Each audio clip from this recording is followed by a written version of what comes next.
मैं रूपम वर्मा आप सभी का स्वागत करती हूँ हमारे YouTube चैनल योगेश्वरम योग पे। हम कर रहे थे श्रीमद् भगवद गीता। हमने 16वां अध्याय तक हमने पूर्ण कर लिया था और आज हम अध्याय 17 करेंगे जिसका नाम है श्रद्धा त्रय विभागीय योग। ठीक है, तो वीडियो को शुरू करने से पहले प्लीज़ आप लोग सभी इस वीडियो को लाइक कर दें, शेयर कर लें आपस में और सब्सक्राइब करें ज़रूर से ज़रूर, ताकि सारे वीडियोस के नोटिफिकेशन जो है वो आपको मिलते रहे। तो हम देखते हैं अध्याय 17 श्रद्धा त्रय विभाग योग नामक 17वां अध्याय। इस अध्याय में जो है हम 3 प्रकार सात्विक, राजसिक और तामसिक 3 प्रकार के गुणों के बारे में पढ़ेंगे।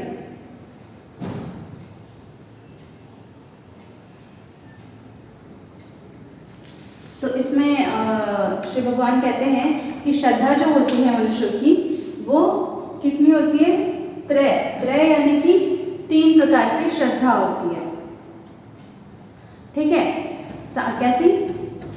सात्विकी, राजसी और तामसी, ये 3 प्रकार की हर मनुष्य की श्रद्धा होती है। यानी कि अलग अलग तरीके से जो सात्विक मनुष्य होता है उसकी श्रद्धा सात्विक ही होती है, सात्विक कार्यों में लगती है। राजसिक मनुष्यों की श्रद्धा राजसिक चीज़ों में होती है, राजसिक भोजन, राजसिक व्यवहार, राजसिक कर्म वगैरह। और जो तामसिक मनुष्य होते हैं उनकी श्रद्धा तामसी होती है, यानी कि वो मूढ़ भाव को प्राप्त करते हैं, तामसिक कर्मों की तरफ अग्रसर होते हैं, इस प्रकार से।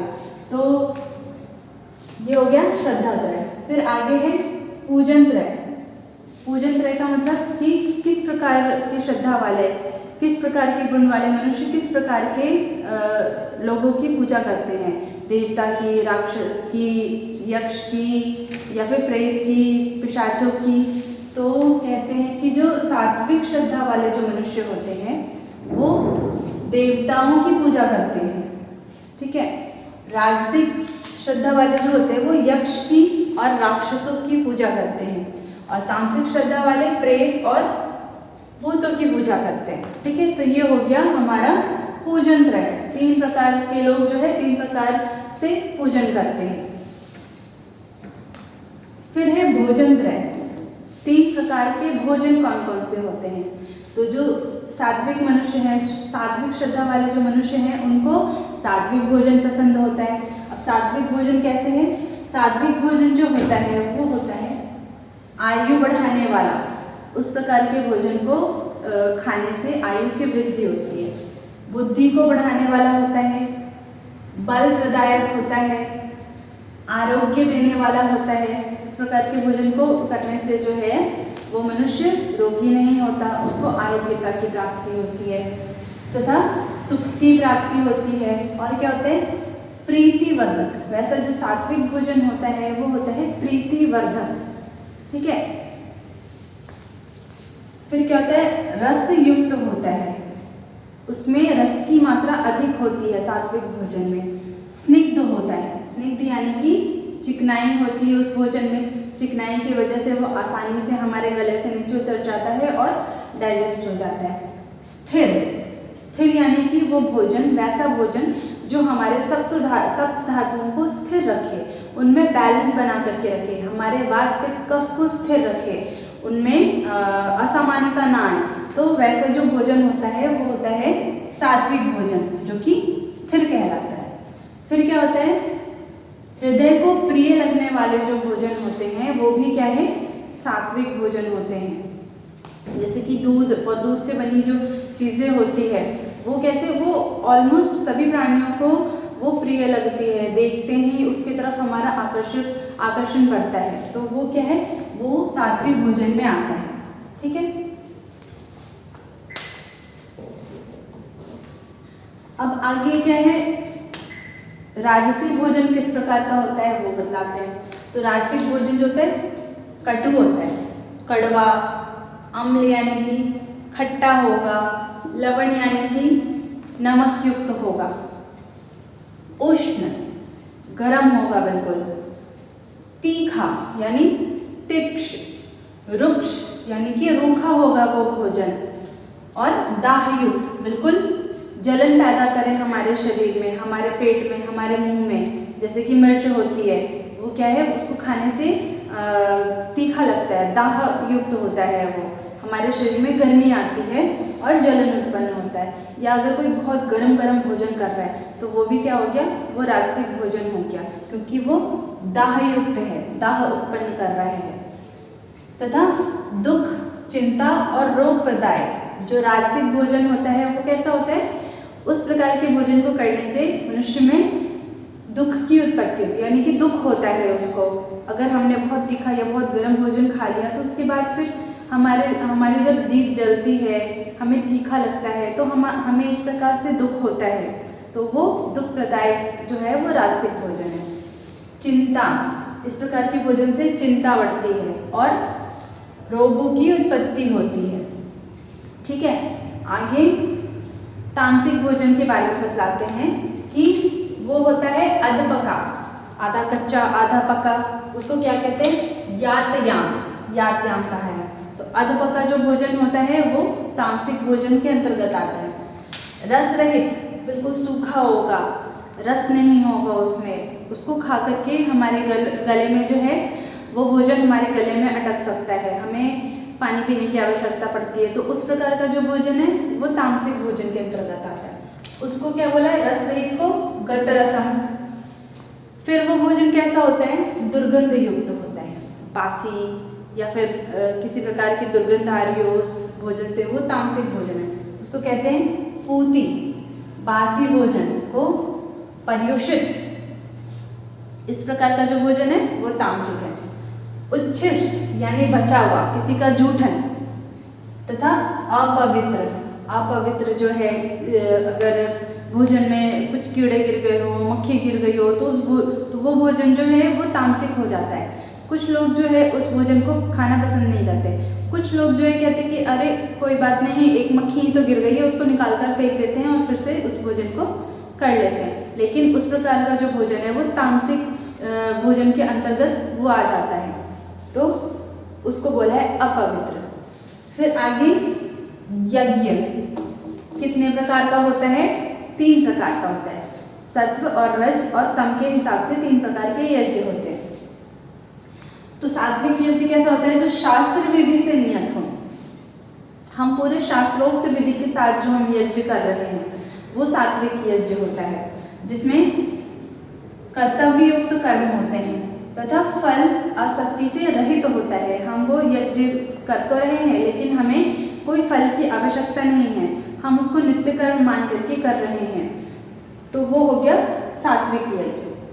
राजसिक यज्ञ कैसा होता है, जो दिखावे के लिए किया जाए, दंभाचरण के लिए, कि मैं तो बहुत बड़ा हूँ, मैं तो यज्ञ करता हूँ, हवन करता हूँ, मैं तो सब कुछ करता हूँ, इस प्रकार से जो अगर दंभाचरण के लिए किया जा रहा है तो वो राजसिक यज्ञ है।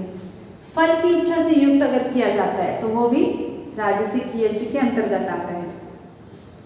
और तामसिक यज्ञ कैसा होता है, जो शास्त्र विधि से हीन, शास्त्रहीन तरीके से जो यज्ञ किया जाए, जैसे मन में आया वैसे यज्ञ कर लिए, तो वो क्या है, तामसिक यज्ञ है। दान से रहित है, जो यज्ञ जो है, यज्ञ के अंत में अगर किसी को दान न दिया जाए तो वो यज्ञ तामसिक यज्ञ कहलाता है। जो मंत्र रहित है, बिना मंत्र के हम बस आहुति हमने डाल दिया, वो यज्ञ हो गया। इस प्रकार का जो यज्ञ है वो तामसिक होता है। फिर दक्षिणा रहित, जो यज्ञ जो करवाता है उसको अगर हम यज्ञ के अंत में अगर हम कुछ दक्षिणा नहीं देते तो वो कैसा हुआ, तामसिक यज्ञ हुआ। तथा श्रद्धा से रहित, ठीक है, हमारी उसमें कोई श्रद्धा नहीं है, जबरदस्ती बस हम वो यज्ञ कर रहे हैं बेमन से, तो वो तामसिक यज्ञ हो गया। फिर आगे कहते हैं तपत्रय, 3 प्रकार के तप भी होते हैं, सात्विक, राजसिक, तामसिक। ठीक है, अभी यहाँ पे मैंने 1 लिखा है क्योंकि जगह कम थी, आगे लिखूंगी। जैसे कि जो सात्विक तप है वो 3 प्रकार का होता है, शरीर से, वाणी से तथा मन के द्वारा। तो शारीरिक तप किसे कहते हैं, जिसमें देव, ब्राह्मण, गुरु तथा ज्ञानियों का पूजन किया जाए, वो एक प्रकार का क्या है, तप है, और वो शारीरिक सात्विक तप के अंतर्गत आता है। शौच, आर्जव यानी सरलता, ब्रह्मचर्य और अहिंसा, इस प्रकार के जो शारीरिक तप हैं वो सात्विक। शौच यानी कि मन और शरीर की शुद्धि हमेशा रखे, मन में कुछ गलत विचार ना आए, शरीर जो है शरीर बिल्कुल शुद्ध रहे, स्वच्छ रहे।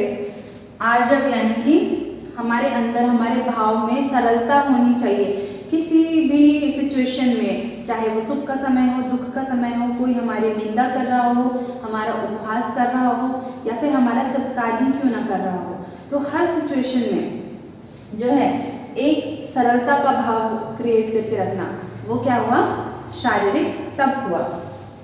ब्रह्मचर्य का पालन करना, ये भी क्या है, शारीरिक तप है। और अहिंसा, किसी भी प्राणी की हिंसा न करना, ये भी क्या है, शारीरिक तप है।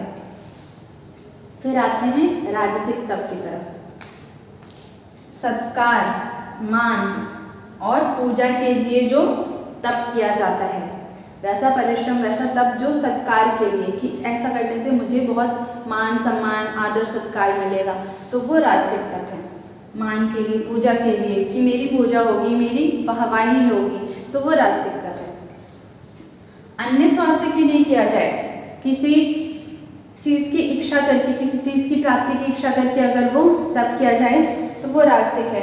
फिर क्या है, पाखंड द्वारा अगर किया जाए, पाखंड से, दिखावे के लिए कि मैं तो ये करता हूँ, मैं वो करता हूँ, जैसे कि हम जो है वो हम उपवास कर रहे हैं, व्रत कर रहे हैं, लेकिन मन में हम भोजन का चिंतन कर रहे हैं, अच्छे अच्छे व्यंजनों का चिंतन कर रहे हैं, तो ये क्या हुआ, ये राजसिक तप हुआ। या फिर हम जो है किसी के साथ बहुत प्रेम से, बहुत अच्छे से व्यवहार कर रहे हैं, लेकिन मन में क्या है, उसके लिए दुर्भावना है, अच्छी भावना नहीं है, तो ये क्या हुआ, ये राजसिक तप हो गया। फल प्राप्ति की इच्छा के लिए किया जाए जो तप, वो राजसिक तप है। फिर तामसिक तप की तरफ आते हैं, जो मूढ़ता पूर्वक और हट से किया जाए, जबरदस्ती की, मैं तो ऐसा करूँगा ही करूँगा, उसने ऐसा किया तो मैं भी कर सकता हूँ, तो जबरदस्ती जो तप किया जा रहा है वो तामसिक है। मन, वाणी और शरीर को पीड़ा दे करके, जैसे कि व्रत जो है, हमने कभी व्रत किया नहीं, हमसे नहीं हो रहा, लेकिन मुझे तो करना ही करना है, उसने किया तो मैं भी करूँगा, इस प्रकार से जो जबरदस्ती का जो तप किया जा रहा है वो तामसिक है। तथा दूसरों के अनिष्ट के लिए जो किया जाए, कि ऐसा करने से अगर मेरे शत्रु का, मेरे दुश्मन का अगर बुरा होता है तो मैं ज़रूर ऐसा करूँगा, तो इस प्रकार से अगर किसी का अनिष्ट करने के लिए, किसी को कष्ट देने के लिए अगर कोई तप किया जा रहा है तो वो क्या है, वो तामसिक तप है। पहले वाले का श्लोक नंबर नहीं लिखा था मैंने, सो लिख लीजिएगा। 3 से 19 तक, 3 से 19 तक जो है वो पहला जो मैंने जो चार्ट बनाया था उसका श्लोक नंबर है। उसमें से जो हम तपत्रय जो देख रहे हैं, तपत्रय ये है श्लोक नंबर 14 से 16 तक, ठीक है। तो 3 प्रकार के सात्विक तप में पहले हमने शारीरिक तप देखा, दूसरा क्या है, वाणी का तप है। वाणी यानी जो हम बोलते हैं उसका तप, उसका तप किस प्रकार से होता है, तो जो अनुद्वेग करने वाला हो, यानी कि जिस वाणी के द्वारा किसी के अंदर उद्वेग पैदा ना हो, गुस्सा ना आए या फिर कोई गलत भावना ना आए, उस प्रकार की वाणी जो है उसको सात्विक वाणी कहा जाता है, वाणी का तप। फिर क्या है, जो वाणी जो सुनने में प्रिय लगे, मधुर लगे, हित कर, किसी के हित में जो वाणी बोली जाए, जो बात बोली जाए, वो कैसी है, सात्विक वाणी है। तथा यथार्थ भाषण, जैसा सुना, जैसा देखा, जैसा महसूस किया, ठीक वैसा ही वर्णन करना। फिर स्वाध्याय का, यानी कि शास्त्र वेद पठन पाठन का जो अभ्यास है वो भी क्या है, सात्विक वाणी। परमेश्वर के नाम का जो जप का जो अभ्यास है, अपनी वाणी से हमेशा परमेश्वर के नाम का जप करना, वो क्या है, वाणी का तप हो गया। अगला है मानसिक तप आता है इसमें, ठीक है। तीसरे प्रकार में मानसिक, उसमें क्या होता है, मन की प्रसन्नता। मानसिक तप की बहुत सारे अलग अलग जो है विचार आते हैं हमारे मन में, अलग अलग तरह के सिचुएशन आते हैं रोज़, लेकिन उसके बावजूद भी क्या होता है कि हमारा जो मन है वो प्रसन्न रहे, खुश रहे, तो ये मानसिक तप हो गया। शांत भाव यानी कि हमेशा बिल्कुल शांत भाव में और उद्वेग में ना होना, ये क्या हो गया, मानसिक। इसको क्या कहते हैं, सौम्यता। शांत भाव यानी कि जो मनुष्य बिल्कुल सौम्य है, शांत है, वो मानसिक तप कर रहा है। मौन, मौन का मतलब मानसिक रूप से मौन। अब मौन करने के लिए जो है हम परमेश्वर का चिंतन कर सकते हैं, हम गुरु का ध्यान कर सकते हैं, वो क्या है, वो एक प्रकार का मौन है और मानसिक तप के अंतर्गत आता है। मनोनिग्रह, मन का बार बार अंदर की तरफ खींचना, विषयों की तरफ जा रहा है लेकिन बार बार उसे अंदर की ओर लेकर के आना, मनोनिग्रह हो गया। ठीक है। अंतःकरण के भावों की पवित्रता, हमारे मन में बहुत तरह के भाव आते हैं कि किसी पे क्रोध आता है, किसी पे प्रेम आता है, तो उन जितने भी भाव प्रकट हो रहे हैं मन में, जो भी विचार आ रहे हैं, उनकी पवित्रता होनी चाहिए। ठीक है, उनमें शुद्धता होनी चाहिए। किसी के लिए हमें बुरा सोचना तक भी नहीं। जैसे कि हिंसा जो होती है वो क्या है, दूसरों के बारे में गलत सोचना, गलत करना, गलत बोलना, ये भी एक प्रकार से हिंसा है।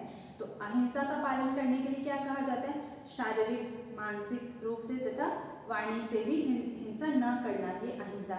इसी प्रकार से क्या हो गया, जो मानसिक तप है वो जो तप है वो शारीरिक, मानसिक तथा वाणी, 3 प्रकार से ये तप होता है। तो ये क्या हुआ, ये सात्विक तप के अंतर्गत आता है। आगे देखते हैं 3 प्रकार के दान। तो श्लोक नंबर 20 से 22 तक जो है 3 प्रकार के दान के बारे में बतलाया गया है, जिसे हम दान त्रय भी कहते हैं। तो पहला जो सात्विक दान है वो किस प्रकार का होता है, जो व्यक्ति ऐसा मानता है कि दान देना ही कर्तव्य है। ठीक है, तो वो क्या हुआ, जो हम कर्तव्य मान करके जो दान देते हैं वो सात्विक दान हुआ। इस प्रकार के भाव से कि दान देना ही कर्तव्य है, तो देश काल और पात्र के प्राप्त होने पर, यानी सुदेश में, सुकाल में और सुपात्र, जो इस दान के काबिल है, इस दान का अधिकारी है। सुदेश यानी कि जिस प्रकार कोई ऐसा देश है, जैसे राजा है, ठीक है, राजा अगर दान दे रहा है तो उस प्रकार के देश में दान अगर वो देता है कि जो देश जो है उस दान के लिए लायक है। जैसे कि जहाँ पे अकाल पड़ रखा है, जहाँ पे लोग जो है बहुत गरीबी में जीवन बिता रहे हैं, तो उस प्रकार के देश में अगर ऐसा दान दिया जाए तो वो देश उस दान के लिए योग्य माना जाता है।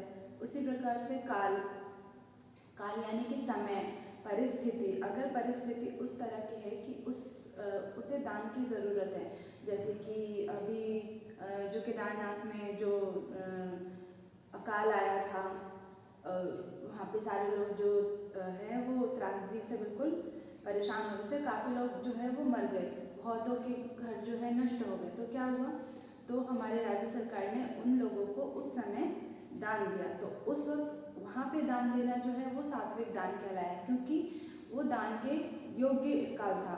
उनकी परिस्थिति ऐसी थी कि वो बिना दान के वो जीवित नहीं रह सकते, तो वो दान कैसा हो गया, वो सात्विक दान हुआ काल के अनुसार। और पात्र, हमें क्या किसी को भी दान दे देना चाहिए?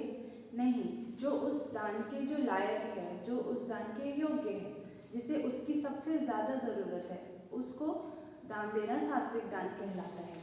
तो इस प्रकार के देश काल और पात्र के प्राप्त होने पर मुझे उसको दान देना मेरा कर्तव्य है, इस प्रकार से मान करके जो अनुपकार न करने वाले को दिया जाए, यानी कि जिसने हम पर कोई उपकार नहीं किया है, ठीक है, हम जिसे जानते नहीं हैं, उसको ऐसे दान देना चाहिए। ये नहीं कि हमने अगर किसी अपने जान पहचान वाले को, अपने मित्र को, अपने फैमिली को अगर हम कुछ दान देते हैं आवश्यकता पर, तो वो दान नहीं कहलाता है, बल्कि दान वो कहलाता है जो अनुपकार न करने वाले को दिया जाए, जिसने हम पर कभी कोई उपकार नहीं किया है, जिसका हमसे कोई नाता, कोई संबंध नहीं है, कोई रिश्तेदारी नहीं है, उसको अगर हम कर्तव्य मान करके दान दे रहे हैं तो वो दान सात्विक दान कहलाता है।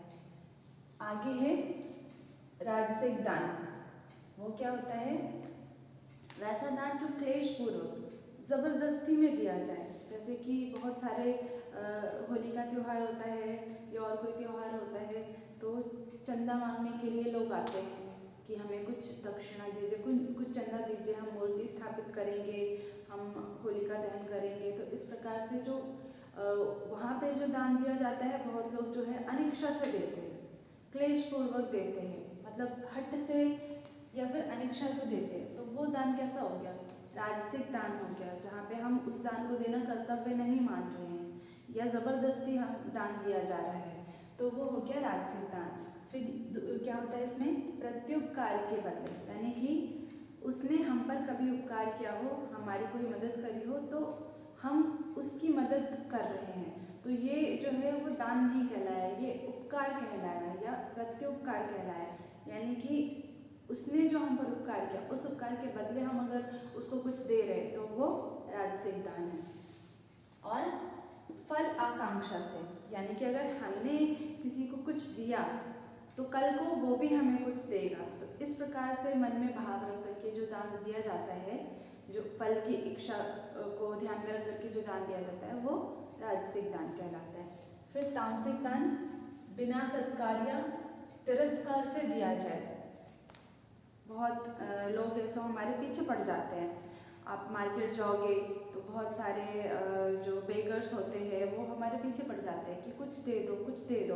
तो उनको ज़बरदस्ती में हम या फिर तिरस्कार से या फिर अनिच्छा से जो दान देते हैं या सत्कार नहीं करते, कुछ ऐसे पुण्य साधु लोग भी, ज्ञानी लोग भी होते हैं जिनको हम पाखंडी मान करके और उनकी बेइज्जती करते हुए, उनको कुछ बुरा भला बोलते हुए हम उनको दान दे देते हैं। तो ऐसा दान जो है वो तामसिक दान कहलाता है।